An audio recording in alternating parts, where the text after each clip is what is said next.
이 세상에는 종교로 따지면 종교가 다양하게 있죠. 우리가 잘 아는 종교도 있고 또 알지 못하는 종교도 있습니다.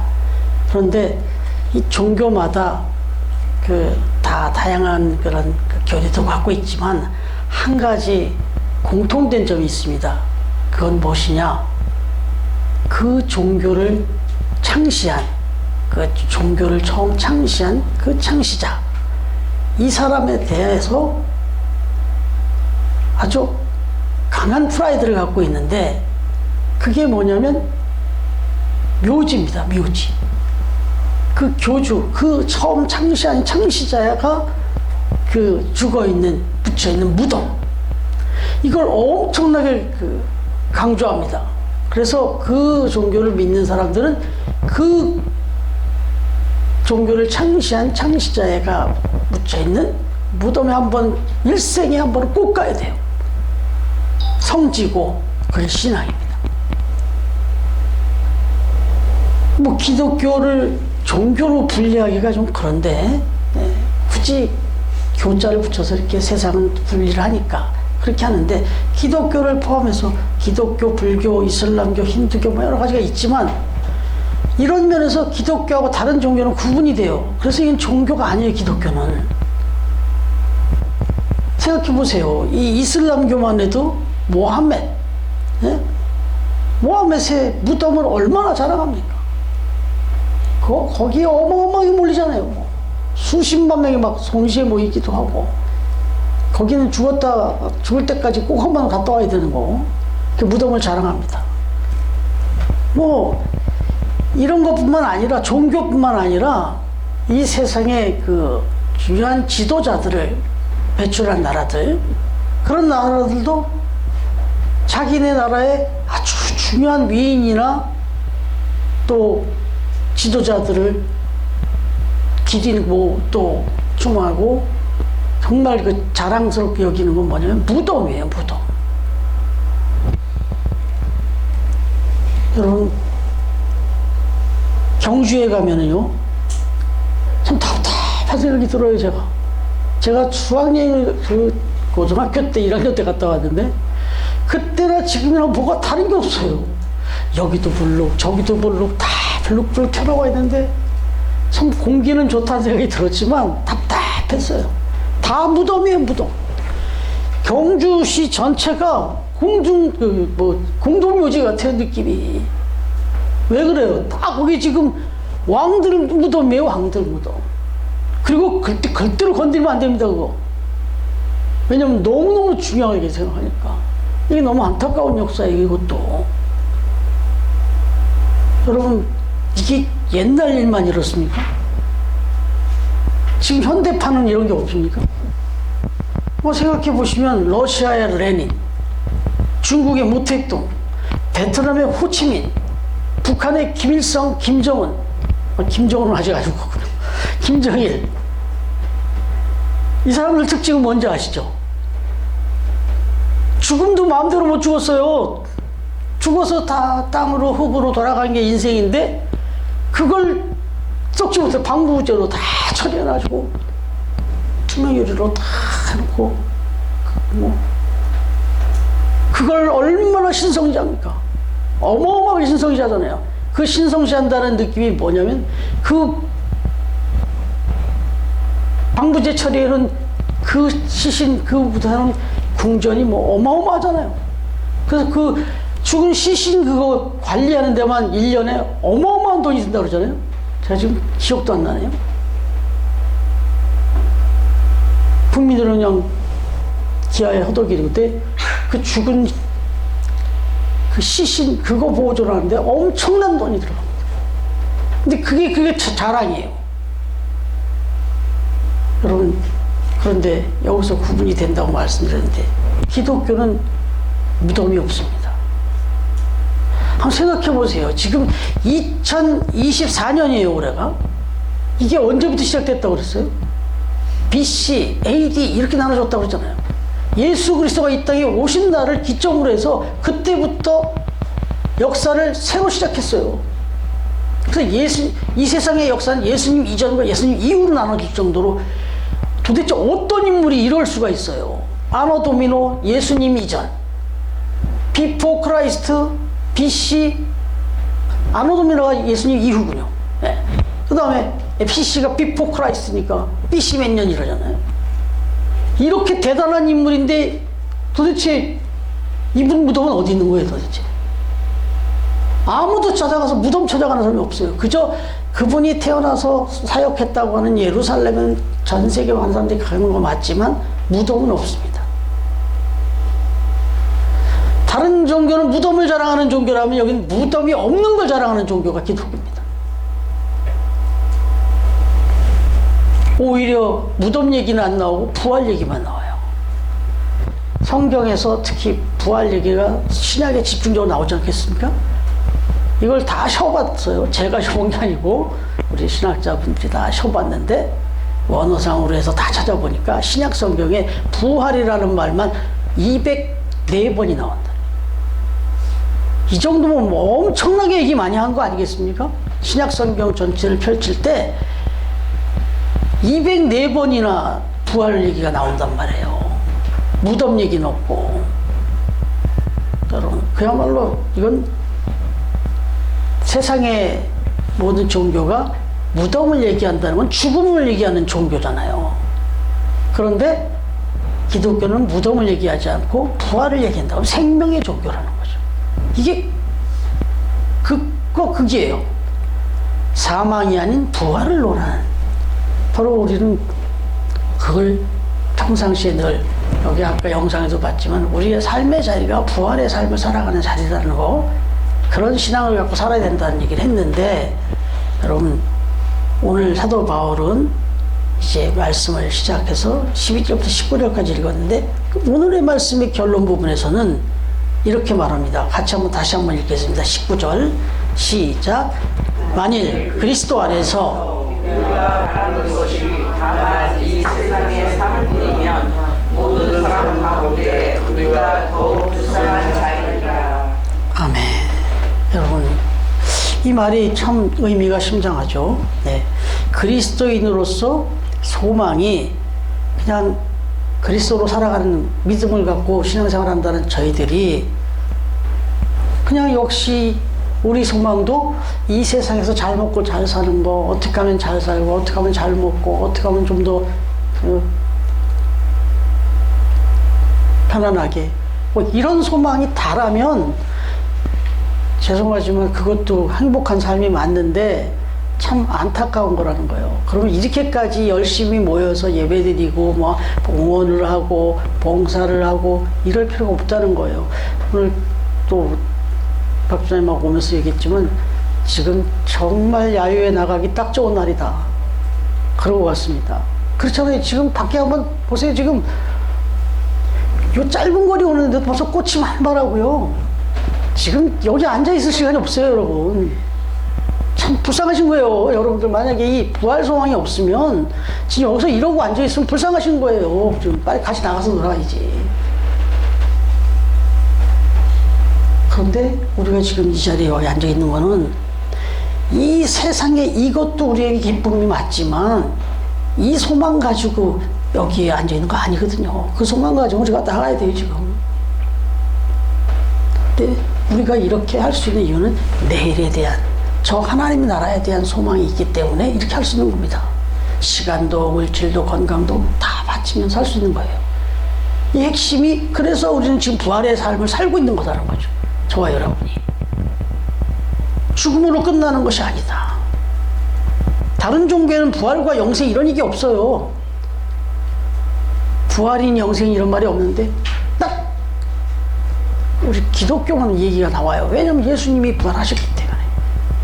여러분, 이 오늘 말씀을 이렇게 12절부터 19절까지 보셨는데 여기서 굳이 우리가 세 종류의 사람을 이렇게 나눠본다면 첫 번째는 부활을 부정하는 사람들, 두 번째는 부활을 믿는 사람들, 인정하는 게 아니라 믿는 사람들, 부활을 못 믿는 사람들, 부활을 믿는 사람들, 그리고 이제 마지막 끝에 부분은 이 부활을 믿는 것을 끝나지 않고 이 부활을 전파하는 사람들.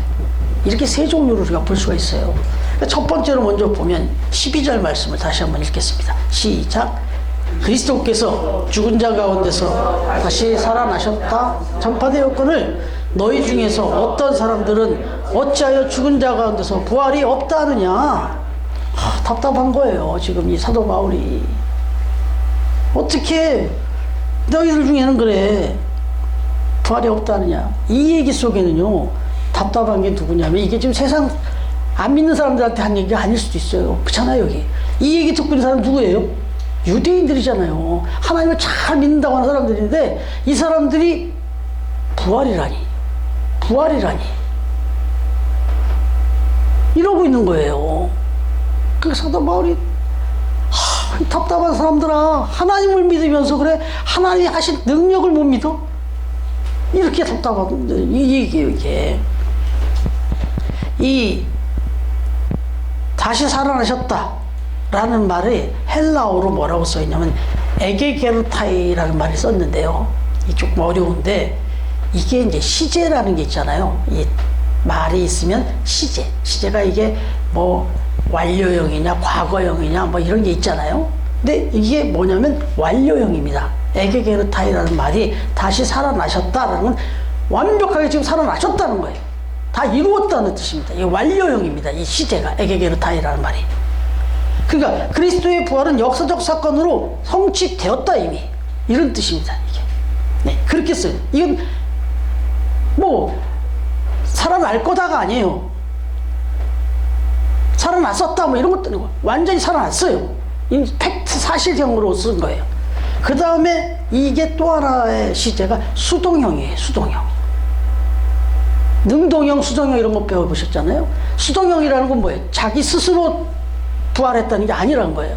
예수 그리스도가 능동적으로 내가 부활을 해서 일어났던 게 아니라 누군가에 의해서 부활이 됐다는 거예요.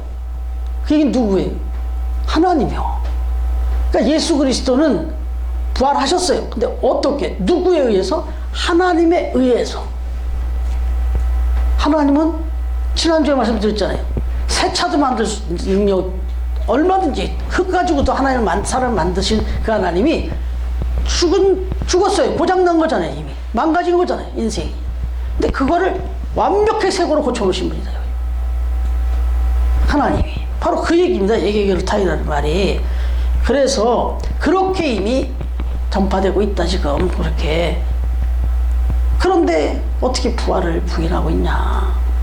아니 도대체 그걸 못 믿냐 그래. 이렇게 얘기를 하는데 여러분 이게 우리 시대에서 우리 삶에서도 한번 이해해 보세요. 사과에 씨가 들어있는 건 다 알죠. 사과에 씨 들어있는 거 모르시는 분 없죠. 우리 리나도 사과에 씨 들어있는 거 알죠. 그러면 그 씨 속에 사과가 들어있는 건 알아요? 저 벌써 고개가 갸웃해지잖아요. 여러분 사과 속에는 씨가 들었어요. 그런데 그거는 우리가 금방 알아요. 딱 사과를 딱 먹으면 딱 보이니까. 근데 그 씨 속에 사과가 들어있다는 거 알죠 이제? 아시죠? 왜? 어떻게 알았어요 이제? 그거를 한번 심어봤더니 이게 다시 나무가 되고 거기 또 사과가 열리더라는 걸 알았잖아요 이제. 이거 아는데 오래 걸렸어요. 근데도 지금도 우리가 사과에는 씨가 있다 하면 끄떡끄떡해요. 근데 씨 속에 사과 있다 그러면은 우리 지금 리나가 아주 정직한 지금 반응을 한 거죠. 그럼 우리도 잠깐 헷갈릴 수 있잖아요. 이게 뭔 소리야? 이렇게 될 수 있어요. 여러분 하나님의 손에서는 생명은 죽음이 있습니다. 생명에는 죽음을 담고 있습니다. 우리 인생의 생명이라고 하는 건 태어나면서부터 죽어가니까. 그잖아요. 생명은 죽음을 이미 전제로 하고 있어요. 근데 여러분 죽음 속에 생명이 있다고 못 알아들어요. 이게 뭔 소리야? 죽었는데 어떻게 살아? 이런다고요. 근데 하나님의 생명의 역사에는 가능합니다 이게. 우리가 생각하니까 죽음으로 끝났지 하나님이 오실 땐 다시 살릴 수가 있어요. 근데 이걸 세상 사람들이 못 믿어요. 사과 속에 씨 있는 거, 씨 속에 사과 있는 거 여기만 돌아가면 벌써 헷갈리고 안 믿는 것처럼 눈에 안 보이고 이게 경험이 안 되면 못 본다고요. 그러나 없는 게 아니죠. 여러분 한번 생각해 보세요. 마치 이걸 아주 극단적으로 설명하면 이렇습니다. 눈을 딱 감고 태양이 어디 있어? 태양? 태양 빛이 환하고 뭘 다 환하게 비춰주고 뭘 한다는데 태양이 어디 있어? 이거를 눈 감고서 계속 그렇게 얘기하고 있으면 그 얼마나 바보예요. 어리석은 거예요. 이 자기가 지금 보지 못한다고 그런 게 어딨냐고 하는 것은 너무 단순한 거예요. 부활이 어디 있어? 여러분, 우리 이 봄에 부활의 역사를 매년 보잖아요, 매년. 다 이파리가 떨어지고 그 예쁘던 꽃이 다 떨어지고 이제 겨울이 되면 완전히 말라 비틀어지고 다 죽었어요, 저건. 저 나무는 죽은 나무예요. 아무리 봐도 죽은 나무예요. 그런데 이게 또 봄이 되니까 어떻게 저기서 다시 뭐가 나오기 시작해요, 또. 그러더니 다시 또 만발한단 말이에요. 여러분, 우리는 지금 하나님께서 계속해서 이걸 보여주고 계십니다. 부활의 역사를. 너희들 눈에 보니까 죽은 것 같지? 내가 햇빛을 주고 비를 주고 공기를 주면 다시 다 살아나게 돼 있다. 이건 하나님의 역사예요. 근데 이걸 못 믿는 거죠, 사람들이. 그런데 이거를 우리 사도 바울이 적어도 하나님을 믿는다고 하는 그 유대인들이 부인하고 있는 모습에 너무 안타까워서 부활이 없다 하느냐? 어찌하여 부활이 없다 하느냐? 이 안타까운 사람들아, 얘기한 거예요. 여러분, 보세요. 그러면 13절부터 15절까지 이어지는 말씀, 네, 한 번 더 같이 읽겠습니다. 오늘 중요한 말씀. 시작. 만일 죽은 자의 부활이 없으면 그리스도도 다시 살아나지 못하셨으리라.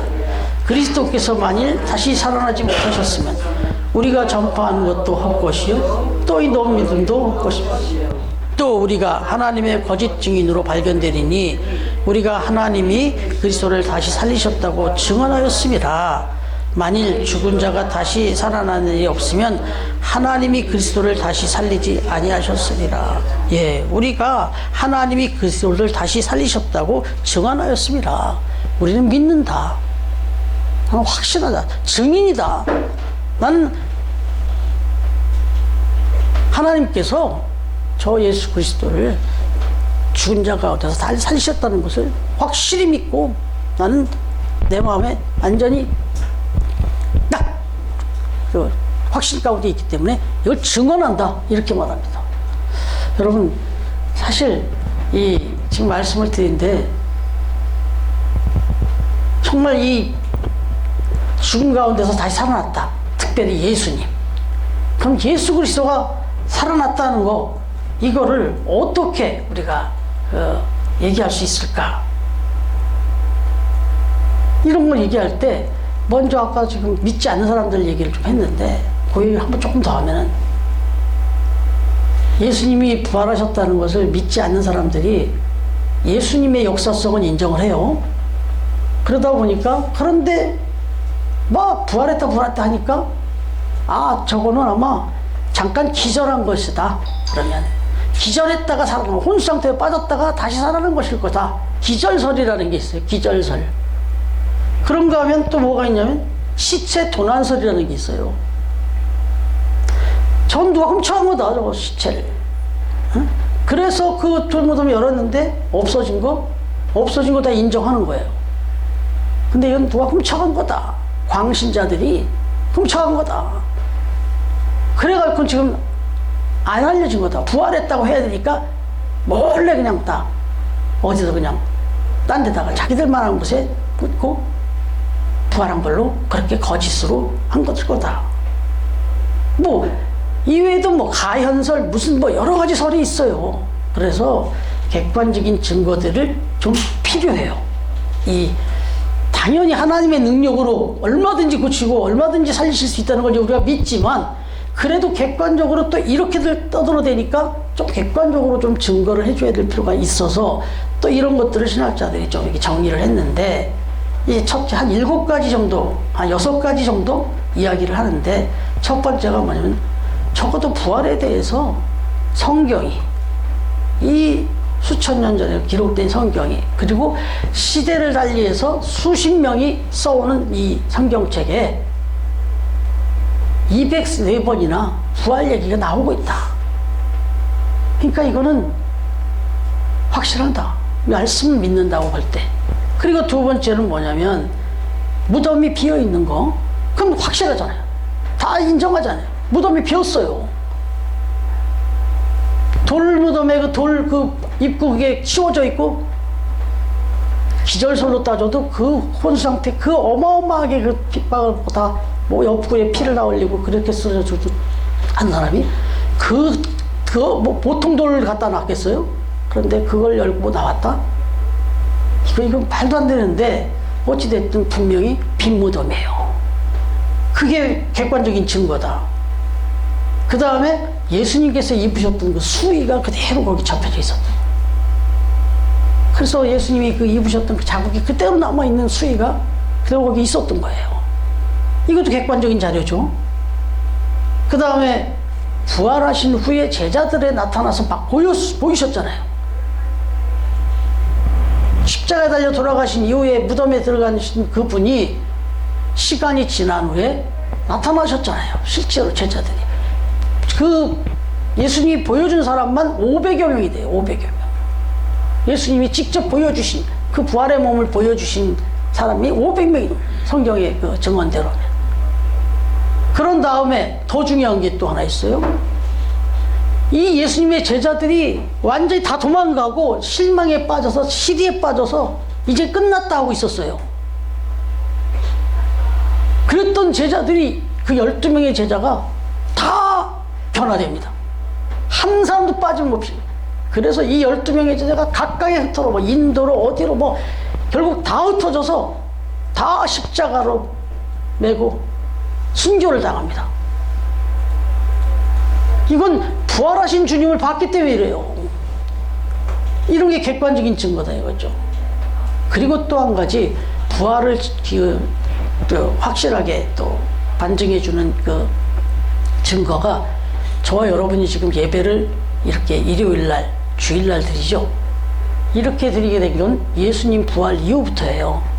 그 전까지는 안식일이라고 그래가지고, 성경의 구약의 성경대로 하면은 이건 사바스라고 그래가지고 토요일이었어요. 토요일. 원래 토요일이 안식일이었어요. 그래서 구약적으로는 항상 토요일을 안식일로 지켰는데, 그랬는데 안식 후 첫날 부활하셨잖아요. 아, 우리는 죽음의 종교가 아니고 생명의 종교니까, 우리는 살아계신 예수님을 기뻐하고 예배하는 종교니까 토요일이 아니라 주일날, 안식 후 첫날, 주일날, 일요일날 이때 예배를 드리자, 생명의 예배를 드리자 해서 그때부터 이제 이렇게 일요일날 예배를 드리게 된 거예요. 지금도 구약적인 얘기를 하면서 또 이 문자적인 얘기하면서 제7일 안식일 교회라고 있어요. 요 성남에 여기 있잖아요. 여기 좀 넘어가면 신흥동에도. 거기는 지금도 토요일날 예배 드립니다. 예. 하나님의 교회인가요? 하나님의 교회도 그럴걸요, 아마? 예. 그렇게 아주 문자적인 걸 막 강조해가면서. 예. 근데 지금 부활을 믿는 이 건전한 건강한 우리 기독교는 그래서 일요일날 예배를 드리는 거예요. 이런 것들이 다 객관적인 증거가 된다, 이런 얘기입니다. 여러분, 적어도 이제 이런 그 믿음과 이런 걸 가지고 우리가 신앙생활을 한다면 우리는 이 부활의 이 기쁨과 감격을 전해야 되는 거예요. 우리만 안고 살 게 아니고, 당신이 다시 살아날 수 있는 길이 열렸는데 그냥 그렇게 죽어가는 거 살려야죠. 안타깝잖아요. 예. 그래서 16절도 19절에 말씀이 나오는 겁니다. 다시 한번 같이 기록합니다. 함께 공독하겠습니다. 16절부터 19절 시작. 만일 죽은 자가 다시 살아나는 것이 없으면 그리스도도 다시 살아나신 일이 없었을 터이요. 그리스도께서 다시 살아나신 일이 없으면 너희의 믿음도 헛되고 너희가 여전히 죄 가운데 있을 것이요. 또한 그리스도 안에서 잠자는 자도 망하였으니 만일 그리스도 안에서 우리가 바라는 것이 다만 이 세상의 삶뿐이면 모든 사람 가운데 우리가 더욱 불쌍한 자이되라. 안타까운 마음으로 전하는 겁니다. 우리도 이런 마음으로 전해야 된다. 부활이 없다면 특히나 이 그리스도를 믿는 믿음 안에 산다 하는 우리 믿음이 동화하는 것이 된다. 헛것이 된다. 그리스도의 구속의 효력이 없으니까. 모든 인간은 여전히 죄와 허물로 그냥 죽는 거예요, 그냥. 아, 죄와 허물을 갖고 산 사람은 저렇게 예수님처럼 그 죄값으로 우리 죄를 대신했다고 하는데 결국 저렇게 죽는 거구나. 죄값은 죽음이구나 하는 걸로 끝난 거예요. 그런데 그 죄값이 다 지불이 돼서 이제는 살아갈 수 있다. 다시 이제 생명을 얻고 살아갈 수 있다는 걸 예수님이 보여줬잖아요. 이미 죄값이 다 치러졌고 이젠 죄와 문제, 죽음의 문제가 다 해결됐다. 너희들의 모든 죄와 죽음의 문제가 다 해결됐다는 걸 보여주신 게 딱 살아나신 거거든요. 그래서 이제 우리는 그렇게 그 믿음으로 살아가게 됐단 말이에요. 근데 여전히 그 죽음 가운데 살아가는 건 너무 안타깝잖아요. 그 사람들에게 깨워야 되죠. 그 사람들을 전해야죠. 그래서 이 복음을 모르고 거역하는 사람들은 참 불쌍한 거야. 왜요? 이 복음은, 이 부활 생명, 여기서 천국과 지옥이 결정나거든요. 죽음과 생명이 결정나잖아요. 그러니까 이걸 모르면 죽음과 생명의 이 경계에서 그냥 죽어가는 거잖아요. 그래서 오늘 우리도 전하려고 하잖아요. 어쨌든 뭐 오늘이 계란이 제일 많이 팔리는 날이잖아요. 근데 그냥 그 장사하시는 분들 상업적으로만 이해하는 건 너무 안타까워요. 야, 도대체 이게 뭐길래 이렇게 전국에서 들썩거리고 이날만 되면 모든 교회가 그냥 계란을 다 사서 막 다 돌리고 이러는지 좀 한 번쯤 궁금해야 되지 않겠어요? 계란을 파시는 분 입장에서 그냥 이거 부활절에 내 거래. 그럼 또 계란 막 잔뜩 싸놓고 이거 팔아가지고 돈이나 세우면 이거 얼마나 안타까운 거예요. 그러니까 뭐 여기서 즉흥적으로 나오는 얘기지만 계란 사실 때 얘기를 해줘야 돼. 그 계란 파시는 분한테 예수님 때문에 지금 수지 맞고 계신데 이 계란 파는 것만이 여기서 돈 몇 푼 버시는 것보다 더 중요한 게 있습니다. 예수님을 믿으셔야 됩니다. 그분이 부활하셨습니다. 그래서 영원한 생명을 우리에게 주셨습니다. 그분을 아셔야 됩니다. 믿으셔야 됩니다. 이게 해야 돼요. 계란 살 때. 네. 그리고 이거 오늘도 계란도 전할 거잖아요. 오늘 마침 또 계란과 또 처음 만나와 또 그래서 커피와 해서 풍성하게 또 돌리겠습니다. 같이 돌리면서 잘 전해주시고. 여기 아직 사무실은 아직 안 갔죠. 네. 오늘은 제가 가서 한번 인사를 드려야 되겠어요. 점장님 새로 오신다면 기존 점장님하고는 참 친했는데 새로 오시고는 제가 인사를 못 드렸어요. 예. 오늘은 이제 가서 한번 인사를 좀 드려야겠다 싶습니다. 예. 아무튼 오늘 많은 분들에게 전하길 바라고요. 한번 요 한 가지 이야기만 드려보죠. 1847년 이전까지는 이 외과 수술, 이런 뭐 수술, 외쪽으로 뭐 칼로 대고 뭐 꼬매고 뭐 이런 여러 가지 수술 있잖아요. 상처를 하는 거. 이게 아주 공포였다 그래요. 너무 아프니까. 다친 것도 아프지만 또 고쳐야 되는 것도 있지만 병도 있지만 그 치료 과정이 너무 아팠던 거죠. 왜요? 마취가 없으니까. 근데 이 공포에서 해방시켜준 사람이 있는데 스코틀랜드 출신의 산부인과 의사인 J.Y. 심프슨이라는 거예요. 이분이 클로로포름이라는 걸 발견했어요. 개발했어요. 이 클로로포름을 개발해서 외과 수술에 신기원을 이뤘다 이렇게 얘기합니다. 그래서 이제는 외과 수술을 이렇게 할 때 그 공포감이 싹 사라진 거죠.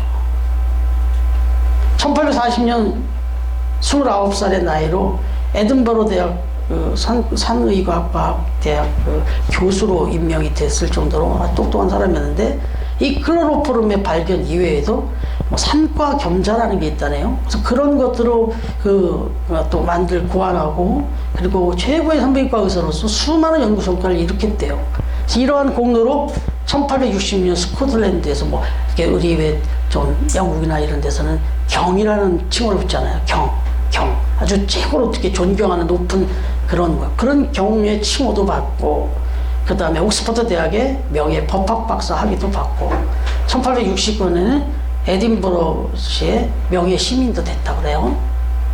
그런데 이 심슨에게 그의 말년에 제자들이 참 많은 것을 개발하고 많은 것들을 발견한 사람 아니에요.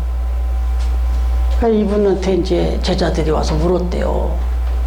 선생님께서 그동안에 참 많은 혁혁한 공과를 내셨는데 여러 가지 많은 걸 발견하고 그렇게 하셨는데 가장 손을 꼽을 만한 그 발견, 그 업적을 얘기한다면 어떤 게 있을까요? 어떤 걸 발견하는 것이 가장 큰 발견이었습니까? 라고 질문을 했대요. 그랬더니 심슨이라는 분이, 제이와이 심슨이라는 이 박사가 하는 얘기가, 내 생에서 최고의 발견은 예수 그리스도였다.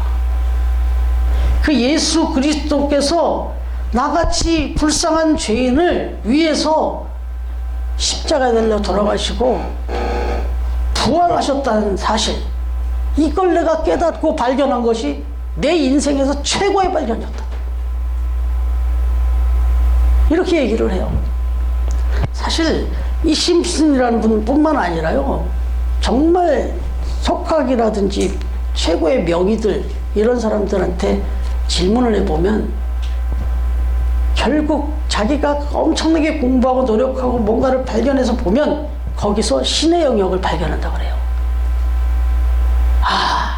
하나님의 섭리가 어마어마하다는 걸 자기가 배우고 들어가서 가보니까 더 어마어마한 것, 세계가 그 속에 있는 거예요. 어떻게 이런 신비한 생명의 그 신비가 있는지 아주 거기서 그냥 손을 든답니다. 그래서 자기는 그냥 수고할 뿐이지 고치는 건 하나님이다, 이렇게 고백한다는 거예요. 이 심슨도 일찌감치 그런 고백을 했던 겁니다. 여러분, 이런 위대한 소식, 예수 그리스도의 부활의 소식은 전파해야 됩니다. 뭐 어떻게 해요? 못 믿고 못 깨달아도 그건 할 수 없는 거고, 적어도 우리는 내가 그걸 이렇게 정말 대단한 것으로 느꼈다면 이건 전하는 게 당연한 거예요. 뭐 냉면집 하나만 맛있는 집 알고 와도 막 입이 근질근질한데, 막 어디 좋은 의사, 좋은 병원만 하면 경험하면 막 이상한 사람한테 소개를 하게 되는데, 우리가 이 엄청난 사실, 이 부활의 엄청난 소식 정말 전해야 되겠죠. 나눠야 되겠죠. 예. 적어도 그분들 들으면 좀 기분 나쁘시겠지만 이 영적으로 보면 참 안타깝고 불쌍하신 분들이란 말이에요. 그 전해야죠. 예. 부활이 있기 때문에 천국이 있습니다. 부활이 있기 때문에 생명이 있는 것이고, 정말 요즘같이 거짓과 혼동, 가치가 막 전도된 이 시대에 살아가는 상황에서 저와 여러분이 이 부활의 신앙, 부활의 믿음 가운데서 당당하게 전하면서 또 그 부활의 신앙을 가진 사람들답게 정말 어떤 상황에서도 기죽지 마시고 의기소침하지 마시고 든든하게 하나님을 믿으면서 부활의 주님을 신뢰하면서 그렇게 복된 생명의 삶을 살아가는 우리 처음 가족들 다 되시기를 주님의 이름으로 축원합니다.